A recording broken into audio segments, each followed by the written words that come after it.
Chers compatriotes, nous sommes donc appelés à revoter le 8 avril suite à l'annulation de l'élection de l'année passée. Et je vous confirme que je suis à nouveau candidat aux côtés de Marion Delaporte, ma suppléante, qui est donc chef d'entreprise à la tête d'une start-up éco-responsable. Une élection partielle, c'est un moment important pour la démocratie, car nous sommes amenés à voter en connaissance de cause et non pas sur la base de vagues programmes électoraux et de promesses toujours enthousiastes. Alors que s'est-il passé depuis 8 mois pour nous? D'abord des éléments positifs. Nous sommes désormais plus de 2,5 millions de Français résidant à l'étranger selon le ministère des Affaires étrangères, c'est-à-dire plus nombreux que jamais. Il y a donc un véritable enjeu géostratégique à accompagner ces Français qui sont l'interface dans le monde de notre pays, dans le domaine économique bien évidemment, dans le domaine culturel, mais aussi pour notre diplomatie d'influence. Pourtant, depuis 8 mois, le gouvernement de M. Macron s'est inscrit dans la continuité des 2 gouvernements précédents, comme nous l'avions pressenti l'année dernière. En effet, vous pensez certainement au domaine scolaire, mais dans d'autres domaines, comme par exemple la question des retraites, nos retraités, beaucoup m'ont sollicité récemment, ont vu baisser leur pension de source française suite à l'augmentation de la cotisation sur l'assurance maladie. Alors, nous nous sommes mobilisés, nous avons fait reculer le gouvernement, mais l'idée d'une ponction sur les retraités résidant à l'étranger reste sur la table. Dans le domaine consulaire, nos services consulaires sont saturés et pourtant nous venons d'apprendre que l'agence de Vigo va perdre son unique agent, laissant donc plus de 1000 Français du Grand Nord-Ouest de l'Espagne sans emprise permanente. C'est la même chose que l'on avait fait sous Nicolas Sarkozy à Malaga ou sous François Hollande avec le consulat général de Porto ou l'agence de Gran Canaria. Dans le domaine scolaire, les mesures ont été d'une agressivité sans précédent.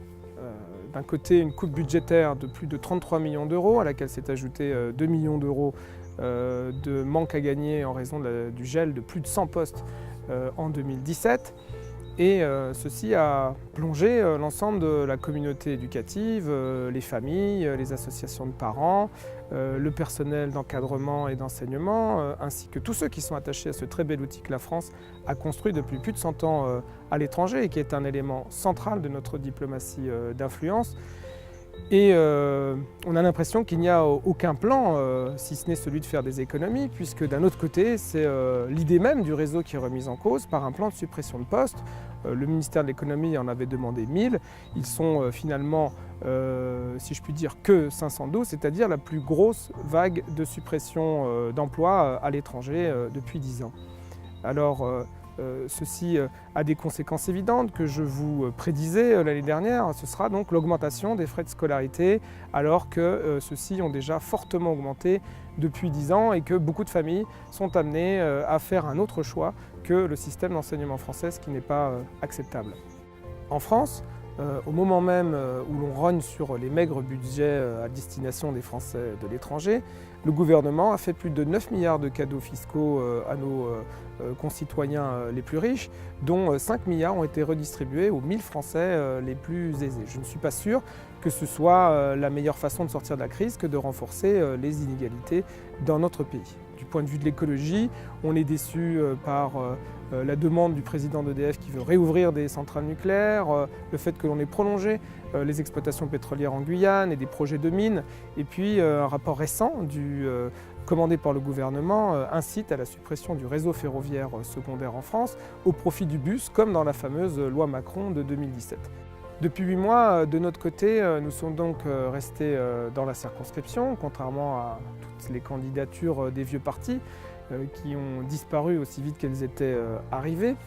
Nous avons cessé, je dis nous, avec l'ensemble des élus consulaires progressistes et écologiques qui soutiennent ma candidature et qui sont majoritaires, nous n'avons cessé dans les instances où nous siégeons dans la presse, où par exemple j'ai publié dans Mediapart une tribune qui a été reprise par TV5 Monde, de nous opposer et de questionner le gouvernement sur les mesures qui sont prises actuellement. Nous avons publié un rapport sur les bourses scolaires auquel nous n'avons reçu que des réponses extrêmement superficielles.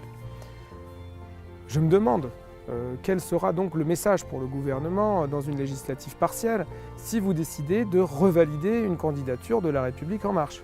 Ce sera donc la porte ouverte à ce que les mesures qui ont été prises aujourd'hui soient légitimées, validées et donc accentuées et accélérées à l'avenir. Je ne peux que vous inviter à privilégier une alternative et d'envoyer un message de solidarité sociale, d'alternative écologique, de défense de nos attentes en tant que Français de l'étranger, toujours ignorées à Paris, où les députés des Français de l'étranger sont devenus littéralement inaudibles. Et je vous demande donc de nous faire confiance le 8 avril, de nous rejoindre afin que nous agissions ensemble.